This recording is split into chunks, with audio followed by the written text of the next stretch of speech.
Hello, welcome back to Critical Thinking Skills. And today I'll talk to you about arguments and logic, or rather talk about the vocabulary of the critical thinking. It's an important part of it. We'll have to learn some of the statements and some of the definitions. And, don't blame me for that. Blame the Greeks who invented all this, okay? And mostly Aristotle and all the other philosophers. I would love not to have it, but unfortunately, we have to go through a little bit of this. And here, you see the critical thinking that has been studied in philosophy and such, it kind of all of the stuff on the right, the different words and definitions that are being described in critical thinking, and mostly we'll have to talk about the arguments, how the various arguments are made, but there's a lot of words here. But, the main word here for you is logic. So logic is a bit of a science, and it's been uh, in use for thousands of years. I think Babylonians were already concerned about human reason and classification of arguments, but its formal structure has been created by Greeks. So it basically a systematic exposition of various logical forms, and it concerns itself with validity and soundness of various types of reasoning. We'll talk about deductive and inductive and reasoning and so on. Historically, the philosophers were doing this. Greeks, Arabs, early Europeans, and eventually kind of caught up with the in the end of the age of enlightenment, when people, I think that's sort of a great heyday of that science, and then eventually went into the mathematics from the 19th century, and sort of very suited to math. And more recently, the science has been taking a great um, been using the logic a lot. And where? In computer science. So computer science, think about Alan Turing machine.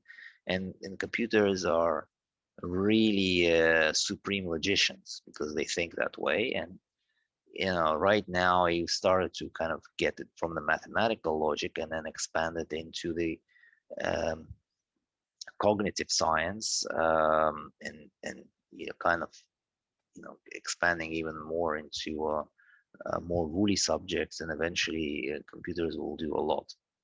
Maybe they'll supplant us, maybe not.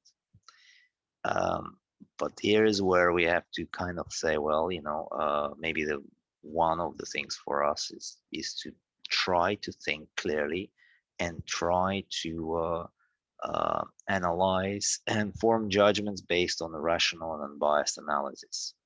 So it is kind of a critical competence. It will remain critical competence in everything we do, and sciences and business, and so it will help you to form your belief only when you have a reason to do so. But I'll have to step back a little bit from this, and it's kind of an important uh, here to say it. It's the critical thinking is Western uh, philosophy invention, or maybe not invention, but it's the way that it's been codified. It's been codified in the Western tradition. And the guy on the right here is Plato, and he's the first one to start it. And he believed in tripartite soul. He believed in the rational, logical self, which governs the senses. So it's the boss. And he believed that the boss then had to take control of the spirits and emotions, and how the feelings fuel your actions is sort of inferior to your seeking of truth through rational means. And then the most base at the bottom of everything is your appetite, physical desires, and basically your beast self. You kind of you have to push your beast down to get the rational top. And that's how the philosophy and the science lived, and until Freud and Jung came along in Western tradition and said, well, it's not exactly the case. And really Plato thought that the only people who are worth being called people are rational, and the more you are, then be better than other beings who are no more than beasts. We don't believe that. We still have traces of this. And just to emphasize that other traditions actually don't view this way. They think about harmony, harmony with God and harmony with nature, what have you, and exposing all of your three elements together rather than one being superior to the others. And I think it's kind of important to emphasize it's the rational knowledge is not the only way of perceiving the world. You have other ways of perceiving the world. They talk about, you know, 9 types of intelligence, 9 types of perceiving and seeing the world. Maybe more, but it doesn't really matter. We're kind of moving away from this sort of simplistic thinking that made people suffer so much. But it is something that created the material civilization that we see today. I think it's important to study all of it. So let me go back to the logic, and let's talk about building blocks of arguments. Yeah. So the arguments are, which is logic, is built from different statements. And I'll talk about different statements are. So statements, they have reason, and the reasons are basically causes and explanation of actions and events. Explanations are something that kind of helps you to understand how the fact occurred. So we talked about facts, the difference between facts and data and information in the previous chat. The proposition is kind of a statement that is could be either true or false. It cannot be both. So that's true. And a claim is an assertion about the truth, is truth and existence or value of something that either truth or false. So it's a claim on the proposition. Claims are also statements, yeah, but they are not supported yet by proof. If they are supported by premises, they kind of become conclusions, and they become conclusions of an argument. So altogether, the claims, the premises, propositions are called arguments. Yeah. Now, when you form an argument, then you have the claim, you have the reasons. Now, you may not have reasons to have your beliefs, and it is not necessary that people will have them. So belief is just an acceptance of something on the face value. It's you can be without proof. In fact, it is especially without a lot of proof. You still believe something, and we do still believe a lot of things without proof. I mean, it's be said, it's normal part of human being. Believe something without having proof for it. Now, you may have issue with these beliefs. You may have issue and validity of the claims that are being said, and you can investigate. Does the person have a belief, or the person has a reasons for the claim, or it's just a belief? Okay, there is a claim at the bottom here from Universal Declaration of Human Rights. All human beings born free and equal in dignity and rights. And you'd say, okay, I'm taking issue with that. I'm going to ask, are humans really born free and equal? And is there a reason that an explanation that can be given for this to form an argument that this claim puts forward, or is it just belief and it doesn't have a reason for it? So, I mean, this is kind of the logical thinking you go through here, right? So now we understand the building blocks of an argument. Argument itself is not something that people do sitting at the dinner table and leisurely talking, or it's not something that people do when they argue in kind of or layman terms. When you say argue, that means that the two people violently disagreed on something and they argued. But no, that's not the case. The philosophers don't do that. Philosophers have very distinct way of understanding what is an argument, what it is not an argument. And what they say is the argument is a group of statements that are intended to prove some other statements. And that other statement, they usually called premises, the one that they, they're starting the proof for, and the statement that is that is being proven is the conclusion. So the premises then state something, and then they try to prove the conclusion. And every argument should have one single conclusion. So it flows from premises to the conclusion. Now, things are not arguments, are descriptions. So informations that provide you no reasoning for it. It's just an information. Your newspaper clip is information. TV is information. They just tell you that something X and Y happened. Sometimes you get more expanded information with some summary of events, and you can even say, well, this happened, and then that happened, and because of this, this happened. Now, the critical thing that these summaries and opinions and belief don't uh, persuade you in something. There is no persuasion element in it. There's some not claim that uh, would by itself try to persuade you if it doesn't have the reasoning behind it. Yeah.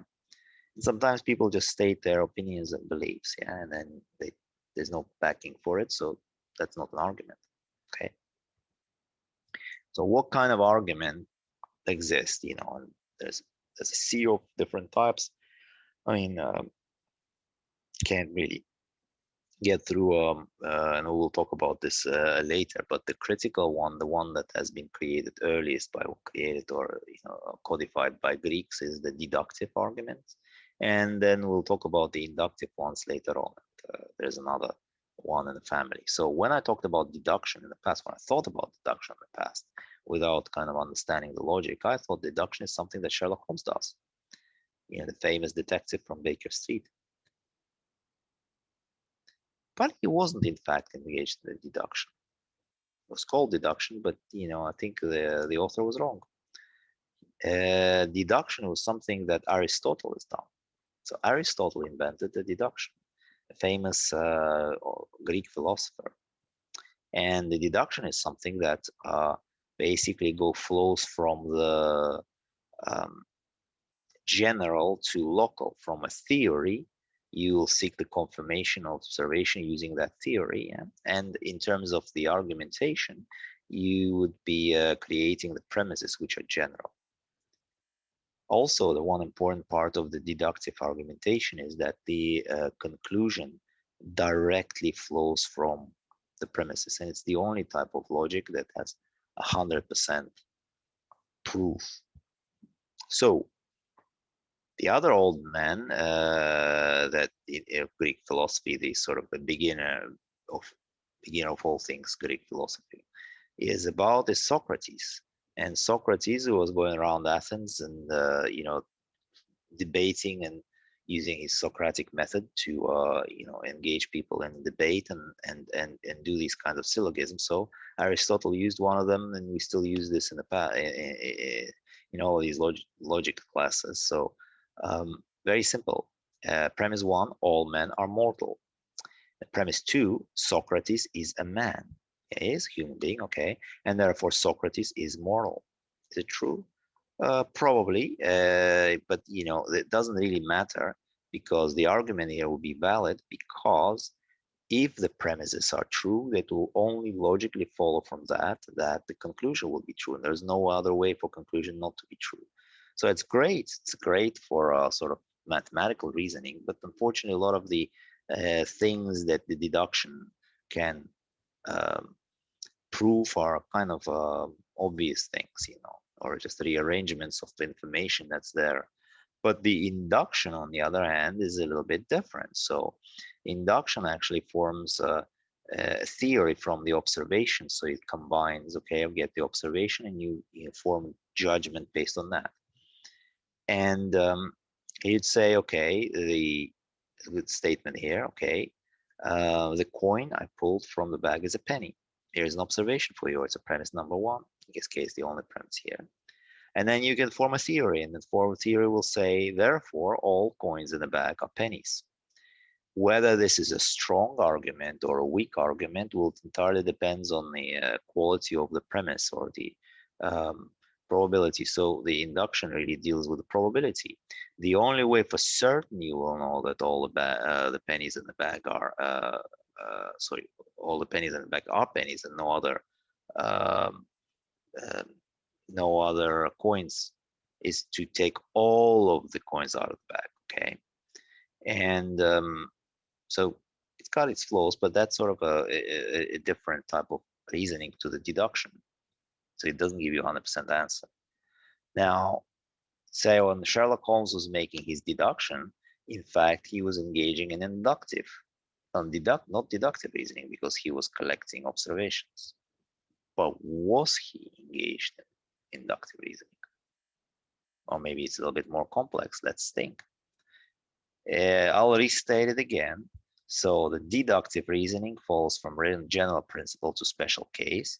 It is really the instrument of logical mathematics.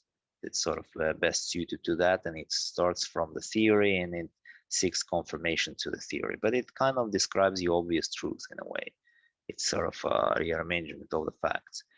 The inductive reasoning goes from special case to general principle, and it describes probabilities only. It doesn't give you a certainty, and it also looks to the future because it compares the what will happen to the past, because it takes the experience from the past of an observation already happens and then creates something for the future. Now, abductive reasoning is a third one, and this is an unfortunate name. It reminds you of aliens, and it's not great, but that's what's been given. The other way to describe that is inference to best explanation. I like also to think about it as a scientific method, okay? And because it's really what it is, it's a combination of all of them, but especially so abductive. And the best the best statement that describes it was given by no other than Sherlock Holmes, who said that when you have eliminated the impossible, whatever remains, however improbable, must be the truth. And detectives are best at doing the abductive reasoning because they infer to the best explanation by collecting and sifting through the evidence and then inferring from the evidence what is the best explanation. They test continuously and then they get a right answer at the end. So it's kind of like scientific method, which we'll talk to you in class now. Just like the inductive reasoning, the abductive reasoning will also deal with the probabilities only, and it cannot give you certainty. So there is a bit of a difference between the two, and the difference is quite subtle. So they both use evidence to form guesses. So you'll need to collect evidence. So they kind of start from the premises of evidence, and they're not likely. They're likely, but they don't guarantee to be true. But the abductive reasoning is kind of looking for cause and effect. So there is a relationship that needs to be explaining. Well, induction doesn't necessarily do so, and it just describes a general rule. So it falls from, it doesn't really have a narrative story in it. So here are two examples. The example on the left, okay? Say premise number one, I'm waiting at the bus stop. Premise number two, the motorbike crash probably held the bus up. And therefore the general rule formed is the bus will be late. Now, that's a conclusion, and it is an inductive argument. Yeah? It's an inductive, not a deductive one, because you're starting with the observation. You get the principle of bus being late. Now, the other statement here, okay, the bus is late. Now, that's premise one. Premise two is another observation. I heard about motorbike crash on the radio. And then you form cause and effect, and you say, well, crash has probably held the bus up, and therefore the bus is not coming. Okay, so that's sort of two types of reasoning. I mean, you use these all the time. You use, continuously those. Now, logic kind of contains all of these types of arguments, and you have two types of logic. And that's the way it's sort of described. The formal logic, or rather the science of logic invented by Greeks and then went into the mathematics, contains these sort of statements that are really dry, and they don't have any kind of detail. It is almost mathematical in a way, and he talked about deductive, inductive, and abductive one, and it's also in a scientific thinking when it's sort of in its purest form, without kind of complexities of outside the world. So it's all kind of stated in sitting in these statements. Now, it's not the only logic. There's also informal logic, or now this is what we call critical thinking. So just remind to you that what we talk about critical thinking, we're actually talking about informal logic. Although lesson today is about the formal logic mostly. Remember that the critical thinking, a lot of these uh, things are kind of expanded. We try to take the formal logic and adding a little bit of rhetoric and adding a little bit of complexity to the world, mixing the arguments and actually employing these arguments in a real life situation like problem solving and understanding various fallacies. You kind of come up with a whole new genre of logical thinking, critical thinking. And this is what sort of will be concerned ourselves in this series of lectures or classes or what have you. It's really about the informal logic, but we do have to understand the formal logic a little bit. So come back to argumentations of the formal logic. So there are two types of arguments, I said, that need to be shown here: deductive, inductive. Abductive doesn't need to be, it doesn't have that tree. So the deductive argumentation can be valid or invalid. So valid argument is a deductive argument that succeeds in providing decisive logical support to it. So if so the argument is valid when the premises are true. Sorry, it's not true. It's valid when it logically follows from the conclusion, from the premises. And the arguments could be sound or unsound. Now, the all invalid arguments are also unsound. However, there are some unsound arguments which be valid, and we'll describe that in examples later on.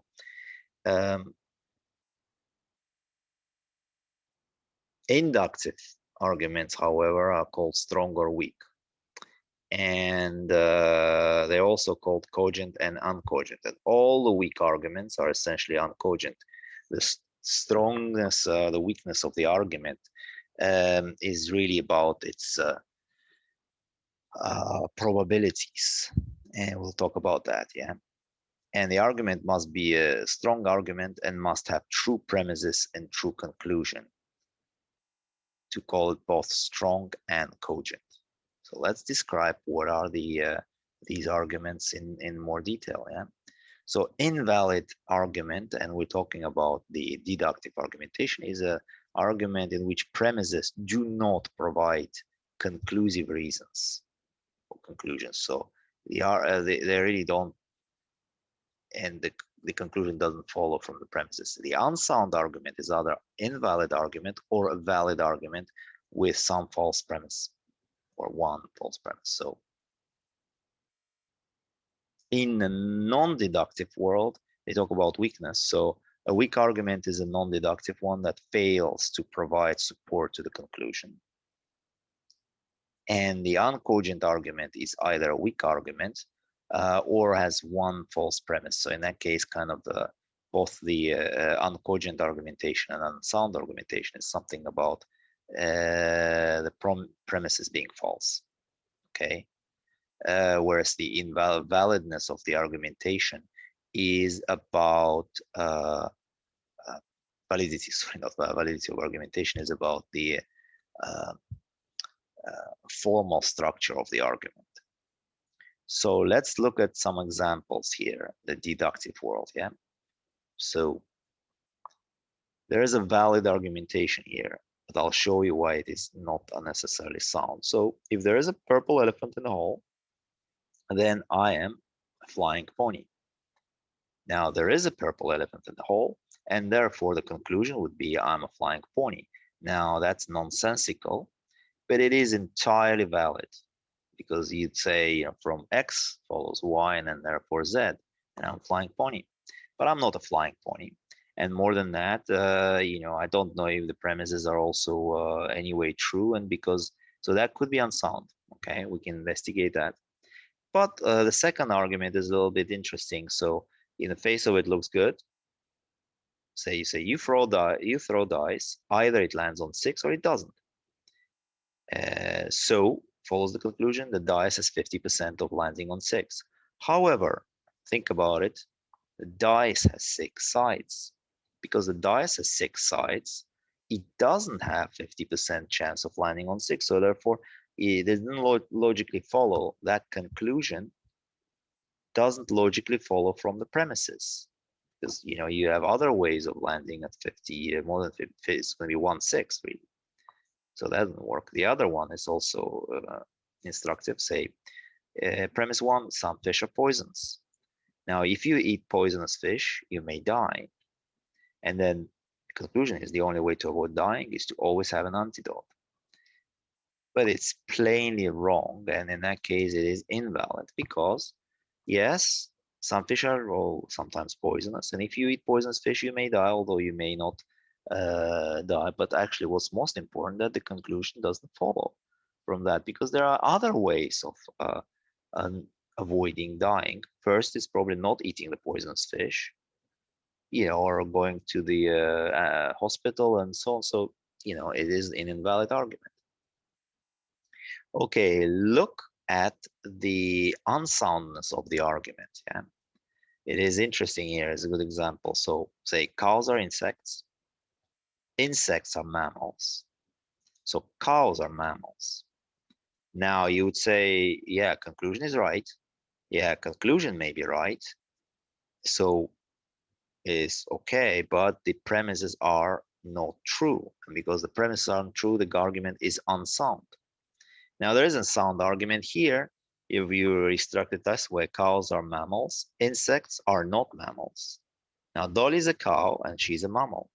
That's an entirely valid and entirely sound argument, and it's deductive. So now there's no new information here. There's that you adding on to these statements, and most of the, as you see, this is all kind of you'll say, well, there's nothing new, nothing really not obvious here.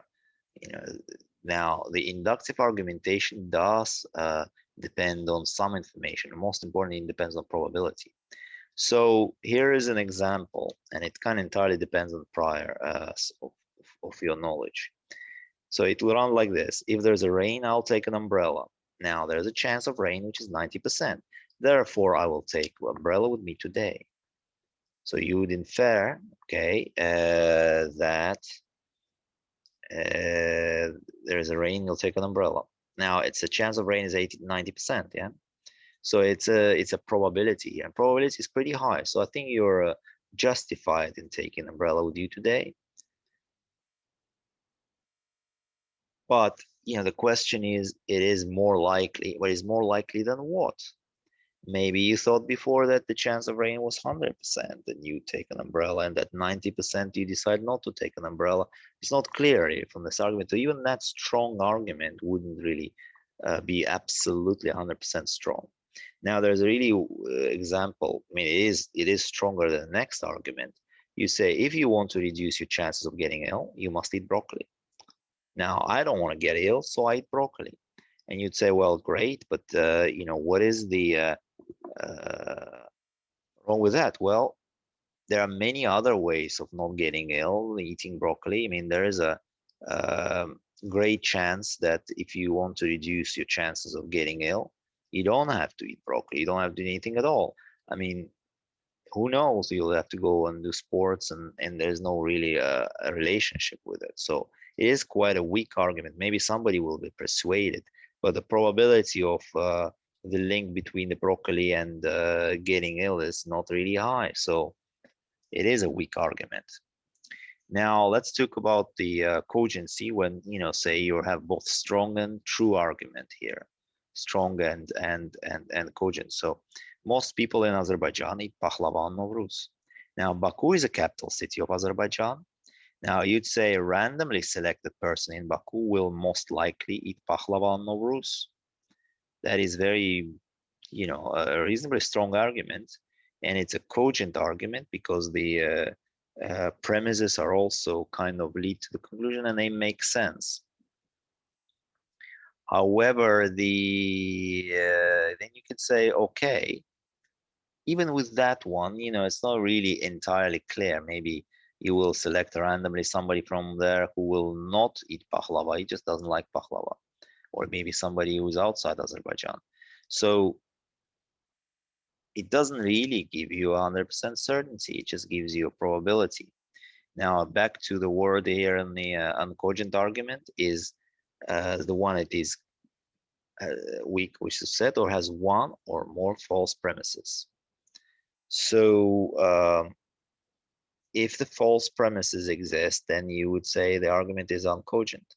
So if you didn't believe that the previous wells in the area have oil fields, then it's an uncogent argument, and therefore doesn't provide good explanation to your conclusion. So let's deal with the what is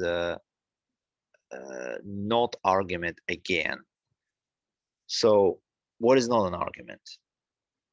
Persuasion is without reasoning is kind of not an argument. I'm sorry to say that. It's rhetoric, and rhetoric is an important part of it. We'll cover it later on, but I mean, just have you few words on why the rhetorical things are not arguments. So few rhetorical techniques are not arguments are the following. So, and I'll give you an example of something like related to say a job application. If somebody comes to you and say, well, I want a job, and he flatters you, you look great, you're powerful, that is not an argument for getting a job. No, there's no persuasion here. You can also appeal to novelty. You say, somebody, I'm somebody new, and let's change something to something new. Well, there's no reason. Well, you can appeal to popularity. I'm very popular, offer me a job. You can appeal to sympathy. If you don't give me a job, I already don't know what I'm going to do. Maybe I'll kill myself. And you can threaten. You can just sort of obfuscate everything in lack of clarity over lots of jargon. But it doesn't matter. I mean, there's lots and lots of stuff. There's a lot more in where this came from, and we'll talk about that here. But a lot of these so-called arguments, they kind of hide within the rhetorical toolkit, and that's fine. It's just good to recognize that it doesn't really uh, always happen that people talk about logical things. They will say they do, and they will say these are arguments, but these are not arguments. And if you learn this kind of vocabulary, then you will learn how to distinguish arguments from non-arguments. And again, back to the man himself who said, I cannot teach anybody anything. I can only make them think. And they didn't. Using Socratic method, he forced people to debate and formulate their thoughts clearly in an order that could be defended with reason. So with this, we'll finish this short video, and I think we'll continue later on with a little more dive into other types of arguments, and maybe I'll talk about rhetoric as well. See you next time. Bye.